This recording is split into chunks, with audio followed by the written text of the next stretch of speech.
What if I told you Bugatti's latest masterpiece is the single car that could ruin its reputation and buyers are happily paying for it? Stay with me, because I'll explain exactly why that's not just clickbait and why the final twist changes everything.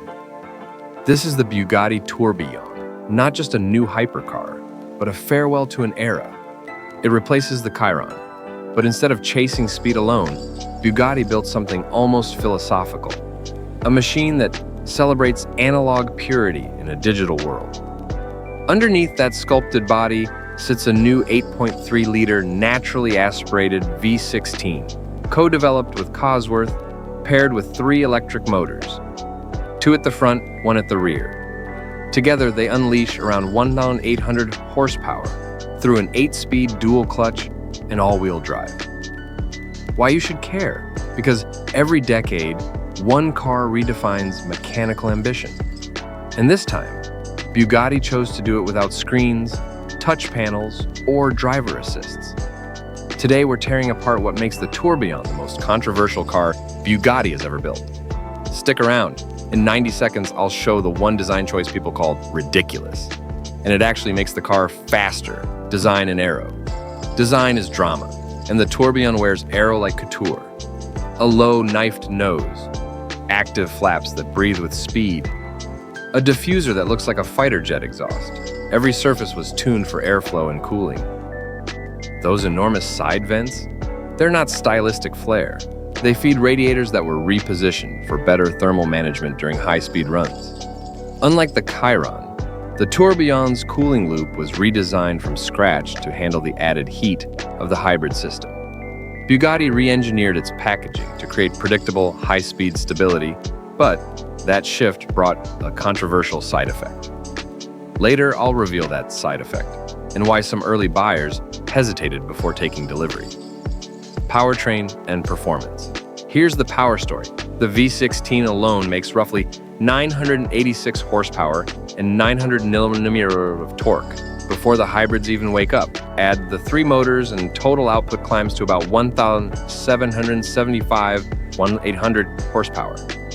The 800-volt, 25 kWh lithium battery gives the car a surprising 37-mile electric range and can recharge from 0 to 80% in around 12 minutes with a high-speed charger. Acceleration, 0 to 60 mph in about 2.0 seconds. Top speed electronically limited near 206 mph with the speed key. Yet the real headline isn't numbers, it's endurance. Bugatti says the Tourbillon can repeat high-speed laps with almost no performance drop-off. That's where it leaves rivals behind. Curious how it stays that cool and consistent? In 90 seconds, I'll show you the hybrid cooling trick that makes it possible. Engineering and cooling trick. The secret lies in the cooling choreography. The Tourbillon uses a compact, ultra-high-flow coolant circuit paired with an on-demand hybrid battery cooling loop. At full speed, the battery pack becomes a thermal buffer, absorbing heat from the V16 before dissipating it through custom heat exchangers. This design meant relocating the gearbox behind the driver, a first for Bugatti, freeing up space for the central battery pack and ensuring perfect airflow across the underbody. But shifting that mass rearward changed how the car behaves. The weight balance now favors stability at 250 mph, but sacrifices a touch of agility at lower speeds. Some testers love the planted feel. Others call it too calm in the corners. Want to know which drivers this car rewards and which it punishes? You'll see right after the next section. Interior driver experience and usability. Step in shown, it's like entering a Swiss watch. The Tourbillon's cabin was designed with horological precision.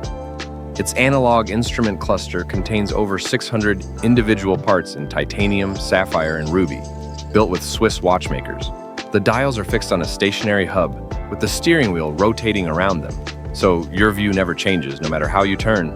The center console is made of crystal glass over polished aluminum, and every control, from the engine start lever to the HVAC dials, is a visible mechanical work of art. There's no plastic, no fixed screen. Instead, a small retractable display appears only when needed for Apple CarPlay. Bugatti says this is about timelessness, screens, date, and interior. But it's not a daily cruiser. The seats are fixed to the carbon tub, and you adjust the pedals and wheel instead. It's loud, raw, and demanding by design. If you're learning something new, tap the like button.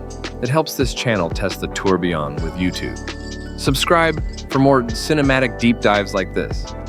Okay, time to answer the original criticism. Why some insiders called this car the mistake. The real reason will surprise you. Coming up, price and exclusivity. So here's the truth behind that controversy. The Tourbillon wasn't criticized for performance. It was for price and exclusivity. Only 250 will ever exist, each priced around 3.8 million in Europe, or roughly $4.6 million in the US. Even by Bugatti standards, that's extreme. Some called it a vanity project. Too rare, too expensive, too indulgent. But that's exactly the point. This isn't mass production, it's a halo for mechanical art.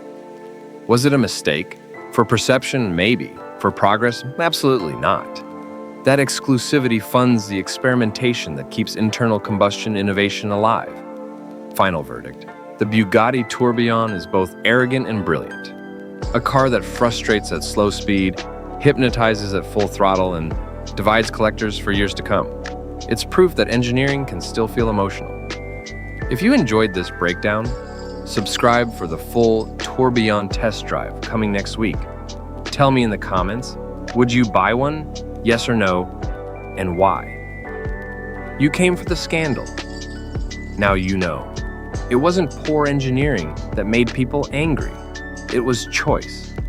Bugatti chose extremes, and extremes are the reason the Tourbillon exists.